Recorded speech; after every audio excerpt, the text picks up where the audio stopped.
Bonjour à tous, Philippe Guillen-Cacchio, je suis ravi de vous voir ici. On est éditeur de logiciels pour la relation client, pour les centres de contact. Donc on équipe des centres de contact, des services clients avec des logiciels qui permettent aux acteurs de la relation client de traiter les demandes des clients finaux de manière qui soit la plus efficace, la plus pertinente et surtout la plus simple possible, la plus agréable pour eux. On existe depuis 2000, on a 400 clients actifs, je crois aujourd'hui, à peu près 15 000 utilisateurs.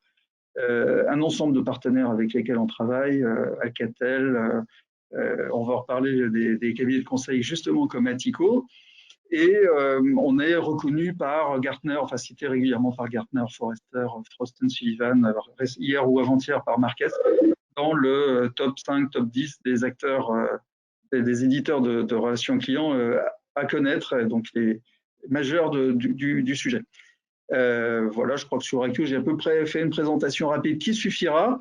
Et on organise donc à peu près une fois par mois un webinaire. Alors, pourquoi on l'organise? Parce qu'on a une forme de légitimité, parce que ça fait 20 ans qu'on fait ça, sur le monde de la relation client. Le mois dernier, on avait présenté, c'était vraiment une démonstration d'une offre d'Actio qui était sur, qui s'appelle Insights et qui permet d'analyser les contenus, les verbatims, les échanges, les conversations entre les consommateurs et la marque. Le mois d'avant, on était avec un cabinet de conseil qui s'appelle Custup, Antoine Coubret, et puis également avec la marque, Marie-Louise Julien, et on avait évoqué la question des indicateurs de performance dans les centres de contact. Est-ce qu'il faut plutôt viser des indicateurs de type productivité ou plutôt de type satisfaction? Comment mêler les deux? Et donc, en fait, assez régulièrement, on fait comme ça des webinaires avec des partenaires. Et on évoque un sujet précis, un sujet métier de la relation client.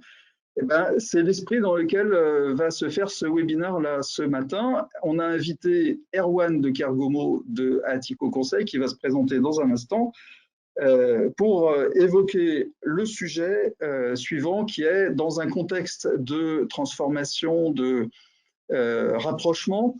Quel est l'impact au sein d'une entreprise lorsqu'il y a des rapprochements, lorsqu'il y a une réorganisation, une restructuration, quel est l'impact sur la relation client avec un focus sur un secteur d'activité précis qui est le secteur de l'habitat social, dont Erwan est un grand représentant. Alors, avant que de lui laisser la parole, justement, et de lancer le sujet, je vais juste expliquer le pourquoi de la chose. Pourquoi est-ce qu'on a choisi ce thème-là aujourd'hui?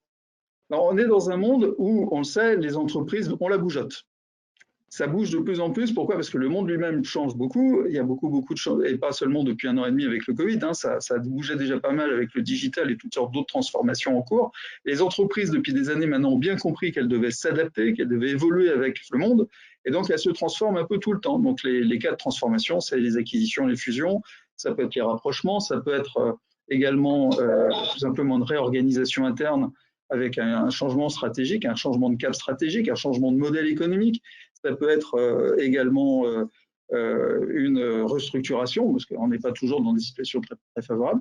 Donc, il y a toutes sortes de cas de figure qui amènent les entreprises à changer. Et dans ce cas-là, évidemment, la première question qui se pose pour les acteurs à l'intérieur de l'entreprise, c'est comment je vais bien m'organiser pour que ça fonctionne bien. Donc, c'est une problématique plus interne.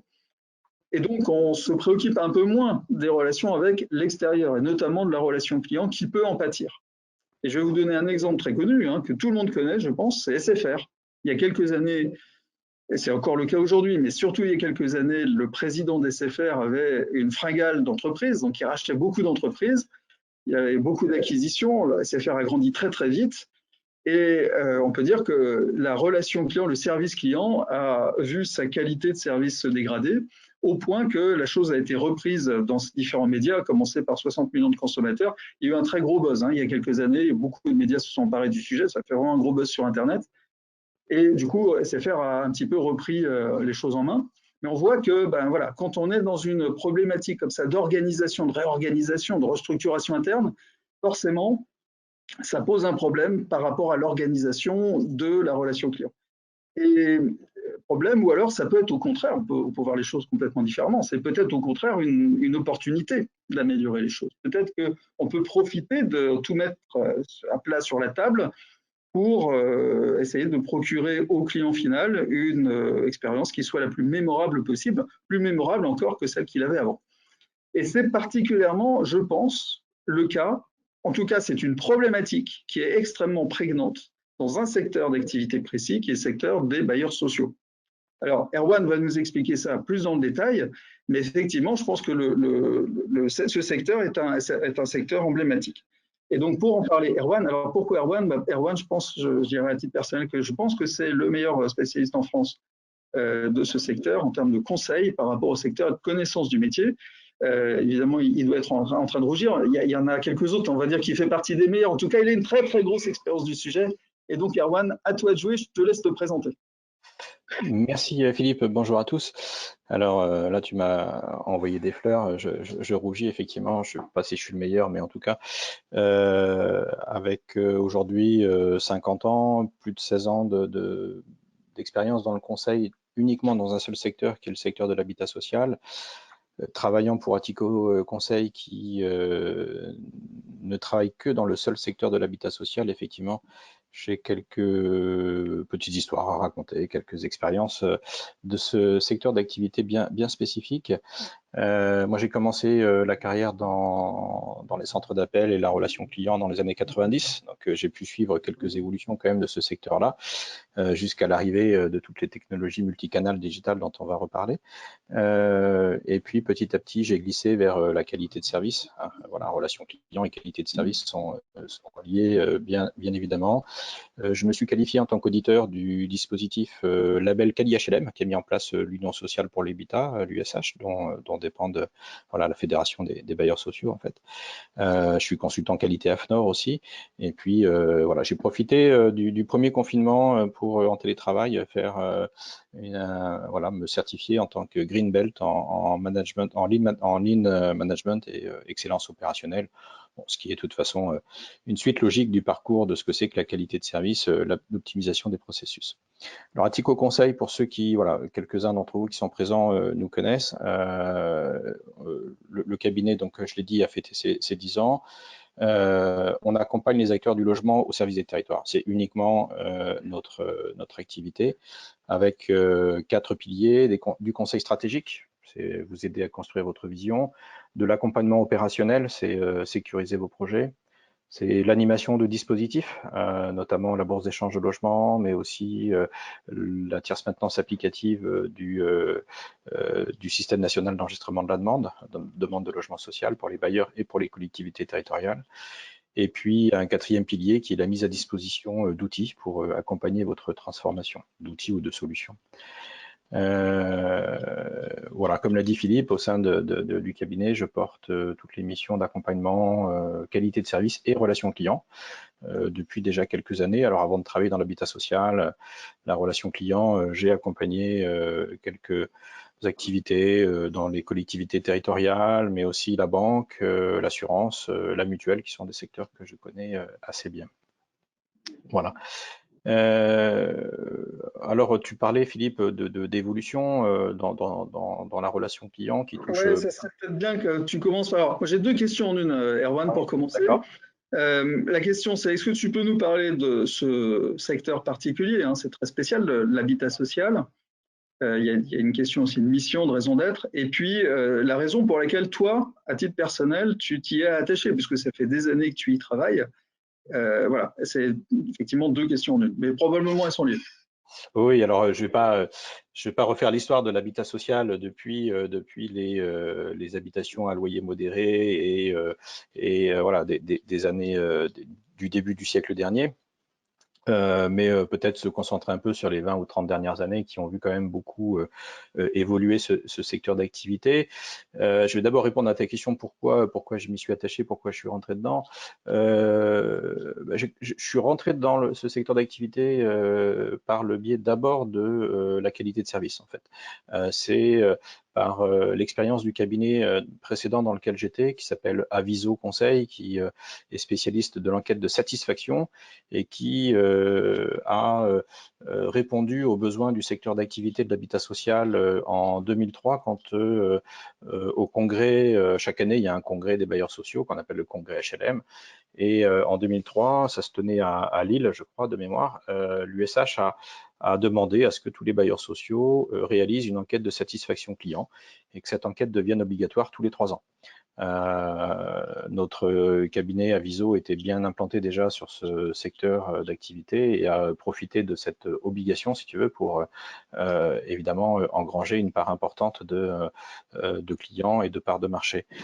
Ça m'a fait découvrir, voilà, dans les années 2000 déjà ce secteur d'activité qui revêt un caractère particulier, voilà, d'intérêt général. Hein, voilà, c'est un des axes de l'intérêt général qui est d'ailleurs qui sont dans les statuts de la Banque des Territoires, hein, qui soutient le logement social, c'est le logement.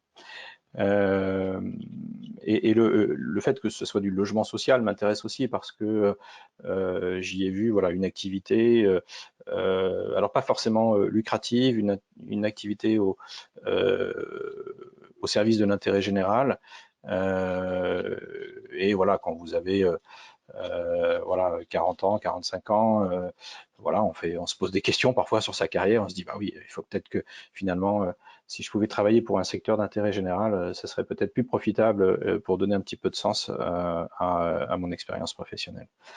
Alors, tu y es depuis Ouais. 2000, c'est ça, hein, tu as Oui, commencé à en peu 2000. près. Je commence à peu près dans les années 2000 à petit graviter dans ce secteur d'activité. Et puis voilà, petit à Ok. petit, les choses faisant, c'est un secteur assez peu concurrentiel. C'est un secteur dans lequel voilà, bah, le bouche à oreille, la fidélité, la fidélisation des clients se passe assez bien et vous connaissez vite du monde qui vous permettent, voilà, petit à petit. Et puis bah voilà, vous avez les cheveux qui grisonnent ou de moins en moins de cheveux et c'est un signe parfois d'expérience, comme le disent certains. Voilà, c'est ce que m'a dit l'USH en me qualifiant auditeur. On dit, bah, de toute façon, on a visé plutôt des seniors, 40-45 ans pour ce corps d'auditeurs. On souhaite des gens d'expérience qui connaissent à peu près tous les processus métiers des bailleurs sociaux.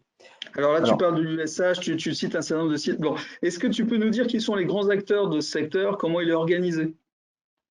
oui, bon, enfin, ça a beaucoup bougé, hein. C'est avec notamment dernièrement la loi Elan qui a Mm. accéléré les rapprochements d'organismes.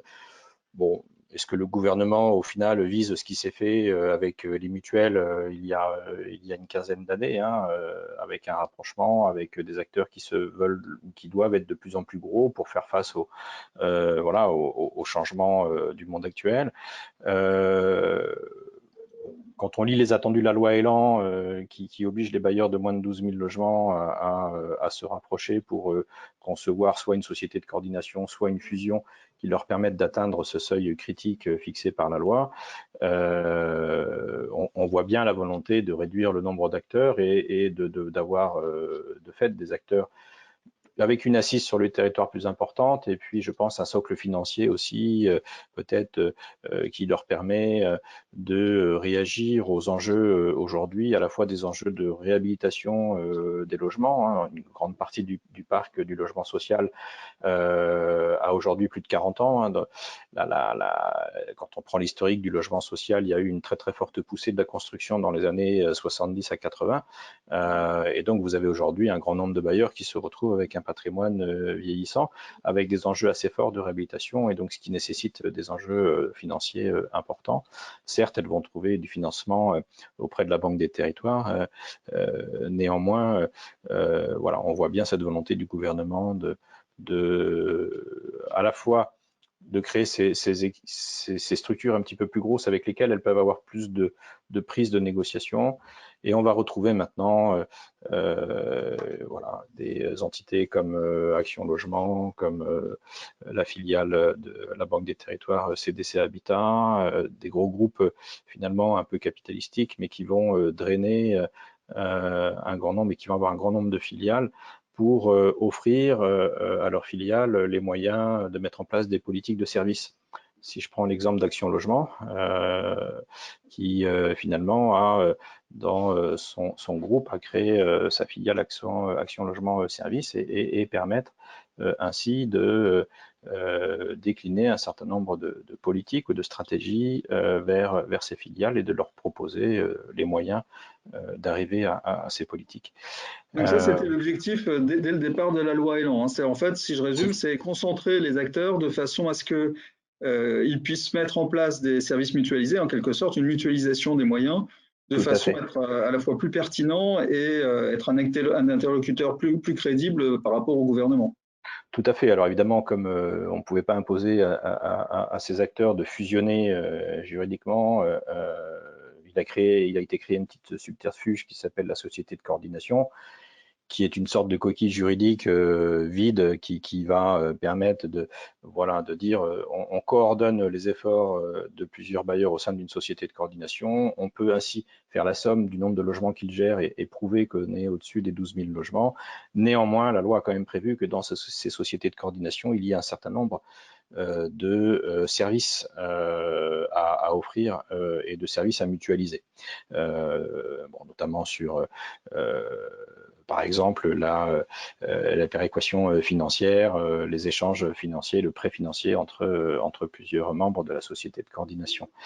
Ça s'est fait pareil à un moment donné pour, par exemple, les collectivités territoriales, les chambres de commerce et d'industrie, chaque chambre de commerce et d'industrie dans son territoire s'est vue finalement être obligée de fusionner au sein d'une chambre régionale et la loi édictait 6 thématiques métiers qui devaient obligatoirement être mutualisées, comme par exemple les achats, l'informatique, la communication, etc., etc. Alors, pour reprendre le cas du bail social, dans les thématiques, il y a 3 ou 4 grandes thématiques et parmi elles, il y a la relation client. Est-ce à dire que jusqu'à présent, on peut dire que c'était un secteur considéré comme peu en avance sur ce sujet ou traitant relativement mal ce sujet? Peut-être pas mal, mais en tout cas peut-être en retard par rapport à ce qu'on constate dans d'autres secteurs d'activité. J'ai cité la banque, j'ai cité l'assurance, j'ai cité les mutuelles, j'ai aussi beaucoup travaillé dans la téléphonie mobile, qui bien évidemment sont des secteurs de services et qui effectivement sont un petit peu en décalage avec ce qu'on se voit dans l'habitat social. Historiquement, l'habitat social, on passe finalement d'un métier au départ de gestionnaire de logements. Hein. On a construit des logements et beaucoup construit, je l'ai dit tout à l'heure, entre 70 et 80. On est gestionnaire de logements avant d'avoir des clients. D'ailleurs, je ne dis pas que c'est une preuve, mais c'est comme ça que sont conçus la plupart des ERP qui sont utilisés par les bailleurs sociaux, que ce soit chez Sopra, que ce soit chez Arion, que ce soit chez Arvis. Le cœur, comment ont été construits ces outils, c'est d'abord pour placer le logement au cœur du dispositif informatique. Donc on gère des logements avant de gérer des clients. Et puis petit à petit, le secteur a de fait évolué vers cette notion supplémentaire de gestionnaire de services à l'écoute de ses clients. Parmi ces services, on a pas mal d'innovations dernièrement, mais toutes ces innovations, finalement, elles vont dans un sens qui est d'améliorer le lien social, le bien vivre ensemble, parfois même aussi le bien vieillir ensemble, hein, puisque la population vieillit, et y compris chez les bailleurs sociaux, et il faut organiser ce bien vivre et ce bien vieillir ensemble. Donc on voit arriver chez les bailleurs sociaux des innovations sociales, des innovations de services. Les lois successives aussi permettent aux bailleurs sociaux de créer du service et même de facturer ces services qu'elles ne pouvaient pas facturer au préalable. Et on passe finalement d'un métier de gestionnaire de logement à un métier de gestionnaire de service aussi. L'USH a compris ce mouvement puisque, comme je l'ai dit tout à l'heure, elle a imposé aux bailleurs sociaux de faire des enquêtes de satisfaction, ce qui montre bien on voit bien ce passage, si tu veux, de gestionnaire de logement à gestionnaire de service. Tu peux donner un exemple très concret d'un service qui est rendu à un locataire qui a un problème particulier et qui n'était peut-être pas aussi bien traité que ça avant? Oui, alors j'en prends un par exemple. Alors il y a beaucoup de services de liens sociaux qui sont financés, si tu veux, par les bailleurs sociaux eux-mêmes sur soit leurs fonds propres, pour lesquelles c'est un petit peu financier, mais elles vont pouvoir récupérer de l'abattement de taxes foncières sur les logements. Donc tout ce qui va être innovation pour créer du lien social, ça va être la création de jardins partagés, ça va être le financement d'associations de quartier, ça va être aussi petit à petit dans leur marché de pouvoir faire intervenir des entreprises d'insertion sociale pour, par exemple, le nettoyage des abords du logement, des résidences, l'entretien des espaces verts. Et puis, plus concrètement, pour le locataire lui-même, qui, par le décret charge de 1987, est obligé d'entretenir son logement et de faire certaines réparations locatives. Par exemple, remplacer ses joints de baignoire quand ils sont décollés, quand ils sont défectueux. Une manivelle de volet roulant qui vous casse dans la main, ben c'est normalement une charge locative. Mais quand vous êtes dans le logement depuis 20 ans et que vous avez 75, 80, 85 ans, que vous êtes veuve, comment vous faites? Et donc, beaucoup de bailleurs ont mis en place ce type de service en pouvant d'ailleurs négocier avec le poids qu'ils représentent en termes de volume des prix de marché suffisamment attractifs pour expliquer à leurs locataires que c'est une charge locative, mais qu'on a mis en place un dispositif, soit de contrat forfaitaire. Par exemple, 3F l'avait fait il y a une dizaine d'années déjà avec un service qu'ils ont appelé Coup de pouce senior et qui, d'un point de vue forfaitaire, à je crois 8,65 € par mois, permet aux locataires d'avoir accès à un certain nombre de services de réparation qu'il est censé devoir faire lui-même, tel que la loi l'oblige. Voilà, ça c'est quelques exemples de services, et puis vous avez d'autres types de services maintenant un petit peu plus développés. Alors, on va effectivement avoir maintenant des bailleurs sociaux qui vont pouvoir louer quelques espaces, parfois de parking ou de garage qui ne sont plus utilisés à des associations qui vont aller faire de la permaculture ou la location des espaces de toit, par exemple, en toit-terrasse pour faire des manifestations. On a un certain nombre de services qui peuvent être facturés par le bailleur maintenant, ce qui n'était pas le cas avant. Ces exemples sont quand même assez à la marge, et ce qu'il faut bien replacer dans le contexte, c'est que voilà, c'est la relation du bailleur d'abord à ses locataires, avant une relation à des tiers auxquels il peut facturer des services. Ouais. On va faire un petit focus, en profiter pour faire un petit focus, parce que je ne sais pas si tout le monde connaît bien l'aspect relation client. Finalement, il y a être spécialiste du sujet sans être forcément spécialiste de la relation client. Donc, on va prendre un peu de recul sur l'évolution de la relation client multisecteur. Là, on va sortir du monde spécifique. Et juste pour dire que, en fait, ce que tu viens de décrire, qui correspond à la demande, en fait, une demande croissante de la part aussi des publics, en l'occurrence des locataires, c'est quelque chose qu'on voit dans tous les secteurs d'activité. Et donc, en l'occurrence, ce qu'on constate à tout niveau, c'est que les clients deviennent de plus en plus exigeants.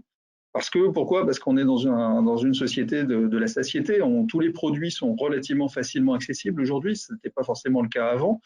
Il y a d'ailleurs un livre que je vous recommande qui est Utopie réaliste de Rutger Bregman, qui est un Néerlandais, qui a très bien montré que dans la société dans laquelle on vit aujourd'hui, et ça ressemble beaucoup à la société dite le pays de Cocagne, qui était décrit au Moyen-Âge comme un pays merveilleux, un pays extraordinaire, où les gens pouvaient se parler à distance avec des pierres magiques, où il y avait des potions qui leur permettaient de guérir de toutes les maladies, qui n'avaient pas de problème pour manger et pouvaient trouver de la nourriture facilement en faisant 3 mètres. C'est le pays dans lequel on vit, quelque part, d'une façon ou d'une autre. Alors, je ne dis pas que c'est un merveilleux pays, mais c'est un pays qui, en termes de facilité de consommation et d'accès aux services et aux ressources, est assez extraordinaire, celui dans lequel on est. Du coup, pour les publics, il faut franchir un cap de plus. Juste de proposer un produit, ça ne suffit plus. Il faut aller un cran plus loin. Et le cran plus loin, c'est la qualité de service. Essentiellement, c'est ce qui remonte de toutes les études. Il y en a une de Forrester 2020 qui dit que les marques qui sont leaders en expérience client obtiennent 1,5 fois plus de commandes que les autres. Bon, c'est bien quand un client est mécontent et qui se plaint sur les réseaux sociaux, qui se plaint sur le web, aussitôt l'entreprise a des problèmes. Problème de chiffre d'affaires, problème d'activité, problème de temps perdu, il faut expliquer tout ça, etc. Et puis, alors, dans tout ça, le service client, c'est l'endroit le plus important pour justement cette qualité de service. C'est le plus important, ça aussi, c'est montré. Il y a une étude qui le dit, mais enfin bon, on le devine bien. C'est l'Observatoire des services clients 2020 qui dit que le service client contribue pour 52% à la qualité de la relation client. Très très loin devant, par exemple, le parcours web. On pourrait imaginer que d'avoir un bon parcours web en automatisant avec du chatbot, etc., ça facilite la relation et ça fait que la qualité de la relation s'augmente. Mais non, c'est surtout le contact encore humain entre les personnes et la marque ou l'entreprise, ou en l'occurrence le bailleur social, incarné par un conseiller de clientèle. Et c'est ça qui joue le plus. Et ça, c'est donc cette grande lame de fond de l'exigence client. En face, il faut savoir que du côté du conseiller de clientèle, c'est très compliqué parce qu'il y a une deuxième lame de fond qui est que son métier est de plus en plus compliqué, de plus en plus complexe. Et notamment parce qu'il y a cette fameuse révolution digitale qui fait que les gens interagissent par tous les canaux possibles et imaginables. Avant, il y avait juste la voix, le courrier. Maintenant, on a l'email, le chat, les réseaux sociaux, bientôt la vidéo, etc. Donc, on a tous les canaux possibles. Donc, pour un conseiller de clientèle qui a un écran pour répondre à la voix avec son téléphone, de l'autre, un autre écran pour répondre avec un email, un autre écran pour répondre sur les réseaux sociaux, sur par exemple Messenger, avec Facebook, bah, c'est compliqué. Parfois, c'est d'autres conseillers d'ailleurs qui doivent chacun être spécialisé dans un canal. Et du coup, bah, le client en face, qui est de plus en plus exigeant, rappelons-le, eh ben, il n'est pas content parce qu'en face, il a quelqu'un qui gère son problème sur Facebook et puis une autre personne qui n'est pas la même et qui ne connaît pas son historique, parce que tout ça n'est pas consolidé bien sûr, qui va répondre à ses appels téléphoniques et donc on se perd. Donc c'est ce qu'il faut absolument éviter. 61% nous dit, encore une étude d'Observatoire des services clients, 61% des clients ont une meilleure image d'une entreprise si elle propose des canaux digitaux omnicanaux. Et ce pourcentage de 61% a très fortement progressé au cours des dernières années.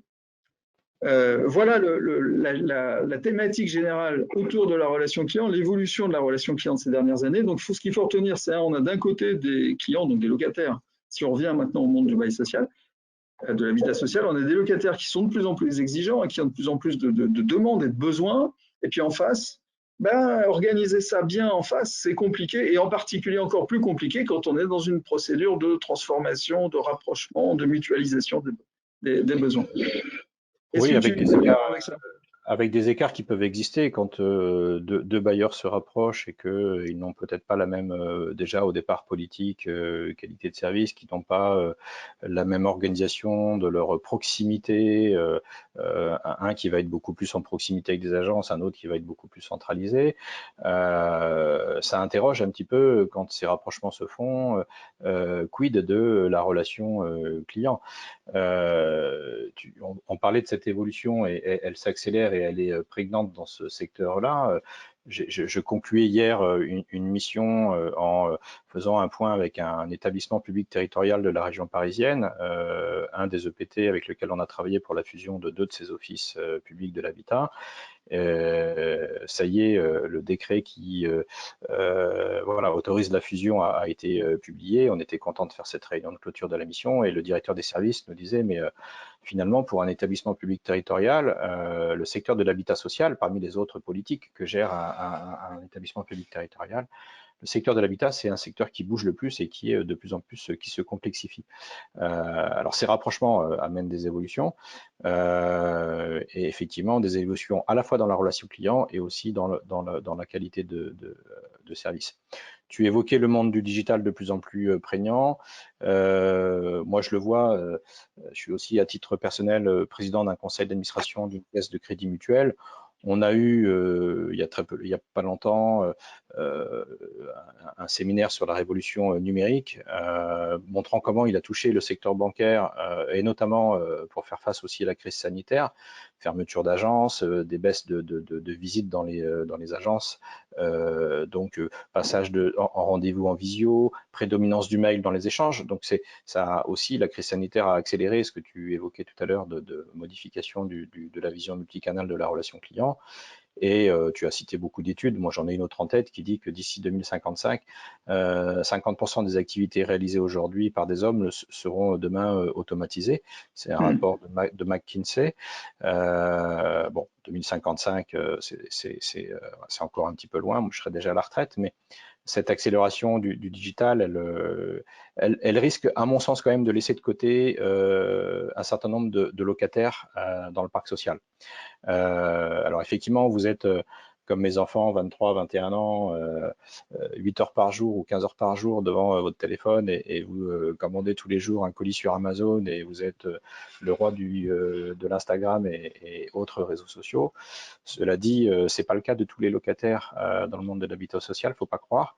Et que cette digitalisation, elle va toucher peut-être un peu moins, de façon un peu moindre, le monde de l'habitat social, encore que c'est peut-être une question de segmentation de clients, puisque finalement, le bailleur social va loger des plus démunis qui peut-être ont moins accès à ces outils et à cette technologie, mais va aussi, parce qu'ils ont des logements intermédiaires, toucher des actifs et qu'il faut peut-être adapter finalement sa relation client à différents segments de clientèle. Alors justement, on y vient. Quelles sont les solutions à mettre en place? On est on est dans le cœur du sujet. Que faut-il faire? On est spécialiste de l'habitat social, enfin on est acteur Ouais. de l'habitat social. Bah, Par contre, déjà, comment on fait et qu'est-ce qu'il faut faire surtout?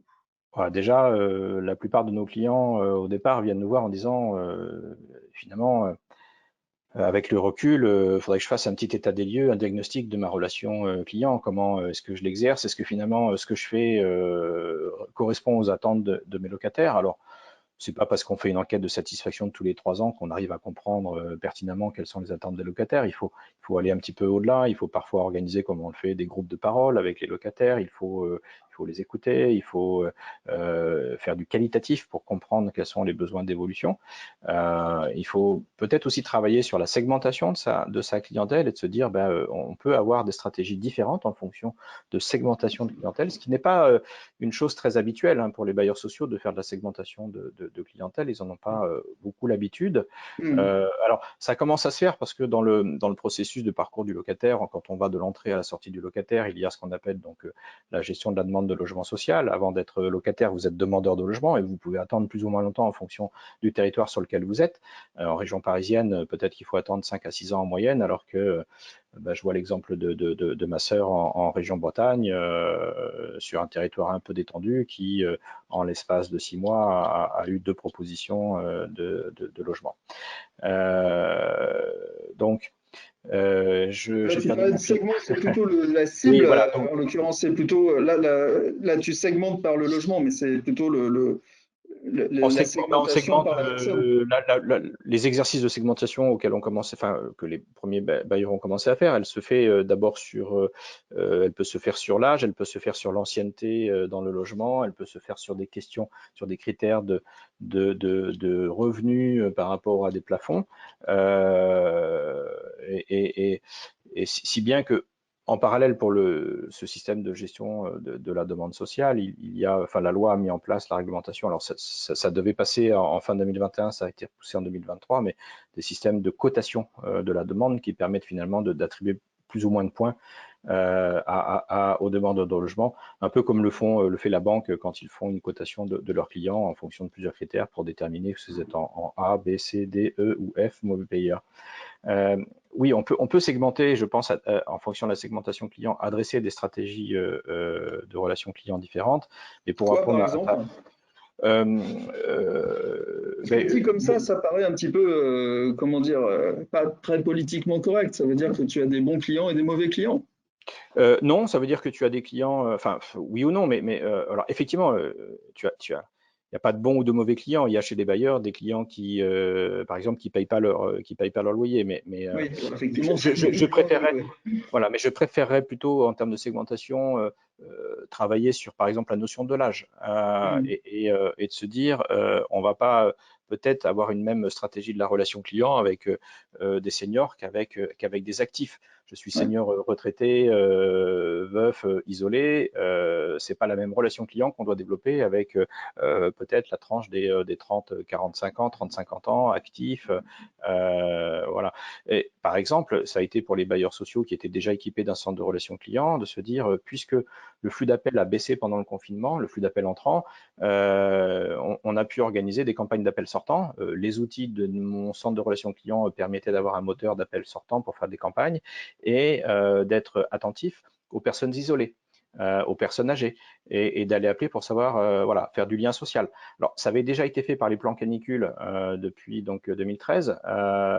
Tous les bailleurs n'ont pas mis en place forcément de plans canicules, mais ont pu bénéficier de cette gestion du risque, hein, finalement, pour se dire, je vais faire des campagnes d'appels sortants auprès d'une catégorie de clientèle que j'ai segmentée et qui me paraît être la plus fragile. Et c'est moi qui vais au-devant d'eux et c'est pas eux qui vont devoir venir vers moi. Ça, c'est de la segmentation et c'est adresser un message différent à une strate de clientèle différente. Et puis, ça peut être par les techniques hein, ou les canaux de communication qu'on va privilégier ou qu'on va pousser dans la communication qu'on va faire auprès de ses clients. Et évidemment qu'auprès d'une personne âgée qui est peut-être moins habile sur les réseaux sociaux, on va continuer à lui proposer du service de proximité que peuvent être, ne serait-ce que finalement encore le canal qui est le plus dominant hein, dans le multicanal, c'est le canal téléphonique. Et malgré tout ce que disent les études sur le déploiement du digital dans les années à venir, moi je reste quand même persuadé qu'il faut préserver ce lien social qui distingue les bailleurs sociaux. Et je pense que demain, les relations directes et humaines seront d'autant plus nécessaires.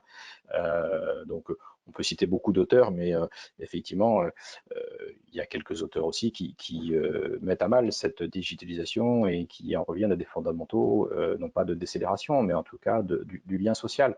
C'est ce qui anime d'ailleurs notre cabinet, et ce qui m'anime aussi, c'est le mot social dans l'activité de l'habitat que l'on Alors, adresse. sachant que dans le digital, maintenant, tu as aussi, par exemple, la visioconférence. Un digital ne veut pas dire forcément casser le lien social. C'est pas forcément la même chose. Moi, Non, bien sûr. j'opposerais plutôt automatisation et lien social que digital et lien social. Tu as raison, je prends l'exemple de 13 Habitat, un bailleur, comme son nom l'indique, dans le département des Bouches-du-Rhône, alors il y a une quinzaine d'années, s'était dit, mais moi, organiser mon centre de relations clients, les appels, j'ai du mal, la joignabilité de mes agences, c'est compliqué, j'ai des problèmes de ressources humaines, je vais externaliser ma relation client chez un prestataire de service.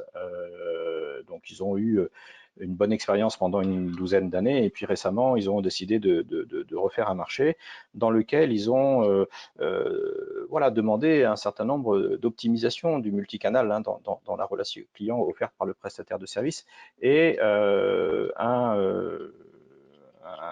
un acteur déjà bien présent dans le monde des prestataires de services a proposé comme optimisation du dispositif en place un outil de vidéo qui permet au locataire, en recevant un lien sur son téléphone mobile, de cliquer sur le lien, de filmer le dysfonctionnement qu'il a dans son logement, une fuite, Vraiment pratique. le volet qui est cassé, la fenêtre qui ferme mal, l'infiltration avec le C'est voisin. pratique et rassurant. Ouais. Voilà, et de faire, si tu veux, une sorte de diagnostic technique à distance et utiliser le canal vidéo pour accompagner finalement la relation téléphonique qui reste une relation interactive importante pour un certain nombre de clients qui ont besoin d'être immédiatement rassurés qu'on va s'occuper d'eux, qu'on les a écoutés, qu'on va s'occuper d'eux. Alors, être rassuré ne veut pas forcément dire qu'il faut absolument privilégier le canal interactif du téléphone. Parce que finalement, quand vous commandez un colis sur Internet, vous êtes rassuré parce que vous recevez un SMS qui vous confirme que la commande a bien été prise en compte, qu'elle va bientôt arriver, qu'elle est partie de l'entrepôt, qu'elle va bientôt être livrée, qu'elle est livrée, etc. Quand vous commandez un taxi, c'est pareil, vous avez la géolocalisation du taxi pour vous dire où est-ce qu'il en est et savoir s'il va être en retard ou pas pour vous accompagner à l'aéroport. Et vous recevez un SMS quand il arrive en bas de chez vous. Et bien c'est un peu pareil avec ce besoin de réassurance dont finalement, quels que soient les secteurs d'activité, on a besoin. Et je pense que c'est en tout cas un progrès sur lequel doivent travailler les bailleurs sociaux dans leur processus de métier, ce qui s'appelle la demande de l'intervention technique. Un locataire qui sollicite son bailleur parce qu'il a un dysfonctionnement technique dans son logement et que c'est bien aux bailleurs de réparer ce dysfonctionnement puisque c'est à sa charge. Il faut que les bailleurs s'améliorent encore, et ça je le dis avec confiance parce que en tant qu'auditeur qualité, je me balade beaucoup en France chez les bailleurs sociaux pour les auditer. C'est encore le processus qui est le moins bien traité dans la relation client. Et de fait, on voit de plus en plus de consultations sur le sujet. Hein. On en voit vraiment beaucoup passer. Il y a enfin 2-3 semaines, Akio a été choisi par ACG Synergie comme logiciel référent sur la relation client, mais il y a beaucoup, beaucoup de consultations parce que c'est un sujet prégnant. Et la plupart de ces consultations portent sur justement ces aspects que tu viens d'évoquer, avec derrière une nécessité d'omnicanalité. C'est-à-dire qu'effectivement, il faut qu'il y ait le téléphone, c'est toujours la base. Mais après, c'est vrai qu'il y a souvent de la gestion de dossiers papier, enfin de dossiers en tout cas, donc il faut pouvoir numériser, envoyer ça par email. On ne peut pas tout faire par le téléphone non plus. Donc c'est bien d'avoir la possibilité de faire ce qu'on appelle le rebond cross-canal, être au téléphone en même temps d'envoyer un email, et puis si la personne est un peu plus jeune et qu'elle préfère chatter, chatter aussi. Enfin, il y a toutes les populations à prendre en considération. Oui, tu vois, j'étais en début de semaine à Bayonne, le bailleur qui est l'OPH de Bayonne, qui s'appelle Habitat Sud-Atlantique. On est en train de travailler avec eux pour les aider à réorganiser le schéma de la proximité. Donc, je discute avec des responsables de secteur, des gardiens, et puis ils me disent, bah oui, quand on a un demandeur de logement, on saisit la sollicitation dans notre outil et puis on est censé adresser un accusé de réception. Mais aujourd'hui, le processus fait qu'on doit l'imprimer par courrier et puis le déposer dans la boîte aux lettres ou l'envoyer par courrier. Mais parfois, le temps qu'on envoie le courrier d'accusé de réception, l'intervention est déjà en œuvre en fait. Donc ils reçoivent l'accusé de réception presque au moment où le prestataire est déjà chez eux, ce qui est finalement complètement inopérant dans le processus, qui fait perdre du temps d'ailleurs aux salariés, ils le disent. Et je leur dis, mais les gars, vous êtes encore à l'ère du papier, il y a quelque chose qui coince là. Il faut passer au numérique, il faut envoyer un SMS, il faut envoyer un email. Et puis la catégorie de locataires et là je rejoins ce que je disais tout à l'heure sur la segmentation, qui ne reçoit pas le SMS ou n'a pas d'adresse email, bon ben là on la traite de façon différente. Éventuellement, je veux dire, on a le droit de lui passer un petit coup de fil pour lui dire que rassurez-vous, on a bien pris en compte et que la commande a été effectuée auprès du prestataire. Enfin voilà. Et ce temps qu'on gagnerait à ne pas éditer du papier, on peut le gagner à investir un peu plus dans le lien social et dans le canal téléphonique aussi. Donc ces canaux sont complémentaires, tu as bien raison de le dire. Et je crois assez fortement à cette complémentarité des canaux, plus qu'à une substitution d'un canal par rapport à l'autre. Et de se dire que, enfin, voilà, c'est un débat que j'avais eu il y a 25 ans dans un congrès quand on commençait à percevoir l'arrivée de l'email en France et que la plupart des prestataires de centres d'appel dans lesquels j'ai un peu gravité dans le groupe Téléperformance notamment, se disaient ça va être la mort du canal téléphonique. Nous qui ne travaillons que sur ce canal-là, il faut qu'on anticipe et qu'on se prépare. Bon, finalement, 25 ans après, le canal téléphonique n'est pas mort, mais il a trouvé des complémentarités avec d'autres canaux, tu as raison. Ouais. Certainement. Ok, on va laisser les invités participer. Est-ce que avez-vous des... Alors, j'ouvre tous les micros, mais en fait, je ne peux pas ouvrir vos micros. C'est à vous d'ouvrir vos micros si vous souhaitez poser des questions ou intervenir. Et puis, je vous invite aussi à mettre la caméra si vous pouvez. C'est plus sympa de se voir, mais c'est pas une obligation. Donc voilà, si vous voulez poser des questions, appuyez sur en bas. Il y a un petit icône de micro. Moi, je commence par une question pour toi quand même, Erwan, parce que l'heure tourne et puis c'est quand même une question aussi très importante. C'est qu'est-ce qu'on peut attendre comme résultat de tout ça? Qu'est-ce qu'on peut attendre de tout ça? Et si on met tout ça en place, etc. Bon, ça prend de l'énergie, ça prend du temps, ça coûte. C'est réorganisé, il faut convaincre les gens, faut aller. Bon, qu'est-ce qu'on peut il y a plusieurs, il peut y avoir plusieurs impacts. Moi, j'y vois déjà peut-être pour les bailleurs qui sont sur des territoires très détendus. J'ai animé pour le réseau Canopé lundi. Le réseau Canopé, c'est 5 bailleurs dans l'Oise, la Marne, la Somme, voilà. Donc un petit peu dans l'Aisne aussi, donc un petit peu des territoires détendus. J'ai animé un séminaire sur la fidélisation notamment, et on peut attendre de l'optimisation de sa relation client et donc aussi de la qualité de service un enjeu, sur l'enjeu de la vacance de logement, et donc on peut attendre un gain sur cette vacance de logement. Si on a des clients un peu plus fidèles et qu'on arrive à les maintenir dans le parc, on a moins de taux de rotation, on a moins de clients qui s'en vont, et donc on a une réduction de la vacance commerciale de logement, ce qui évidemment est l'enjeu financier pour le bailleur. On peut en attendre aussi des enjeux sociétaux. Pourquoi j'optimiserai ma relation client alors que finalement je suis sur un territoire tendu et que il y a 6 fois plus de demandeurs de logement que de logements libres, j'ai des clients captifs, à quoi ça me sert d'investir sur de la relation client de qualité? Il y a des enjeux sociétaux quand même auxquels la gouvernance d'un bailleur social, il ne faut pas oublier que voilà, une grande partie des bailleurs sociaux, quand ils sont au PH notamment, ont au-dessus d'eux un conseil d'administration, ce qu'on appelle la gouvernance, qui sont des gens issus du territoire, communes, départements, régions, de répondre à ces enjeux sociétaux autour du bien vivre ensemble, autour du bien vieillir ensemble. On peut aussi en attendre des enjeux en termes d'optimisation des processus internes et donc de qualité de vie aussi des salariés au sein du bailleur social. Je reprends mon exemple tout à l'heure. À quoi ça me sert d'imprimer un accusé de réception, de le mettre sous enveloppe et d'aller être obligé de me déplacer pour le mettre dans la boîte aux lettres d'un locataire, alors même que finalement le processus digital serait certainement plus opportun, plus rapide et me ferait gagner du temps dans mon processus. Et donc, je me débarrasse de tâches un petit peu à faible valeur ajoutée ou ce qu'on appelle de la non-valeur ajoutée au client dans le processus d'excellence opérationnelle de lean management pour travailler sur plus de valeur ajoutée dans mon processus et ça peut être un gain de temps aussi dans ce processus de remise en état, remise en état du logement quand le locataire s'en va. Quand vous gagnez 10 jours dans votre processus de remise en état d'un logement, vous gagnez 10 jours de loyer en plus. Voilà, c'est un logement qui ne reste pas vide. On peut en attendre peut-être un enjeu sur l'image de marque. L'image de marque du bailleur, mais tu l'avais cité tout à l'heure dans les autres mondes, les autres secteurs d'activité privée. Et sur l'image de marque, cette image de marque, elle peut contribuer pour le bailleur à mieux se faire voir de la part des territoires sur lesquels elle souhaite s'implanter en termes de développement. Il ne faut pas oublier non plus qu'un bailleur social cherche aussi à se développer. Se développer, ça veut dire quoi? Ça veut dire construire des logements supplémentaires. Le développement d'un bailleur passe par la construction de logements et l'augmentation de ce parc. Pour construire des logements, il faut avoir des permis de construire ou il faut acheter en bloc à des promoteurs en VFA. Mais si on veut construire, il faut avoir des permis et les permis sont délivrés par la gouvernance, par les politiques, par les communes. Et donc, il faut séduire le maire d'une commune quand il y a un projet pour construire. Et pour séduire, il faut montrer qu'on a une image de marque positive.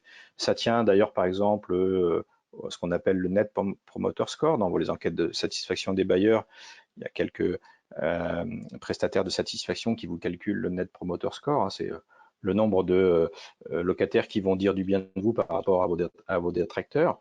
Et certaines enquêtes montrent d'ailleurs que ce Net Promoter Score baisse en fonction évolue en fonction de la segmentation clientèle dans laquelle vous êtes. Et généralement, il baisse avec l'âge du locataire et avec l'ancienneté du locataire. Voilà. Parce qu'on ne s'est pas préoccupé finalement depuis 30 ans qu'il est là, on n'a fait aucun effort, on n'a jamais proposé de politique de fidélisation, jamais on lui a proposé une réduction, un cadeau pour un anniversaire des 10 ans, des 20 ans dans son logement. Et donc, je fais un lien avec cette politique de fidélisation qui doit accompagner, à mon sens, une politique de relation client de qualité. Voilà. Très bien. Je ne sais pas si j'ai répondu à ta question, mais j'y ai vu quatre moi, ça me paraît clair. Effectivement, je vois 4 axes, donc, mais tout le monde les aura entendus comme moi. Est-ce que, du coup, tout le monde, ou au moins certains d'entre vous, souhaitaient intervenir soit en posant une question, soit en donnant votre avis sur ce sujet? Ça peut être d'ailleurs le sujet spécifique bailleurs sociaux, ou plus généralement des conséquences des rapprochements, fusions, acquisitions, réorganisation, restructuration sur la relation client. C'est vrai qu'on a peu abordé cette notion de fusion et rapprochement dans les conséquences de la relation client, mais j'évoquais tout à l'heure la fusion qu'on a opérée, enfin qu'on a accompagnée de 2 OPH municipaux sur un EPT de la région parisienne. Un bailleur a en place déjà un centre de relations clients et l'autre n'en avait pas. Donc il a fallu repenser aussi cette logique de comment est-ce qu'on exerce cette relation client. D'un côté, elle est centralisée sur une équipe. Chez l'autre bailleur, elle était complètement déconcentrée vers les gardiens et vers les responsables de secteur. C'est deux politiques un peu différentes. Comment est-ce qu'on harmonise finalement la politique de relation client? Donc, dans les rapprochements, la conséquence a été notamment de se réinterroger sur ma stratégie de relation client et de faire un état des lieux de ce qui existe chez les bailleurs qui se rapprochent et de construire, de concevoir la stratégie de relation client post-rapprochement. Ou de bénéficier dans les sociétés de coordination, de bénéficier éventuellement de mutualisation possible. Dans une société de coordination, on peut avoir un bailleur de taille plus importante qui aura peut-être déjà un centre de relations clients et il peut mettre à disposition de ses confrères dans la société de coordination son centre de relations clients pour le mutualiser avec les autres. Sans être dans... Ce qui se fait par exemple.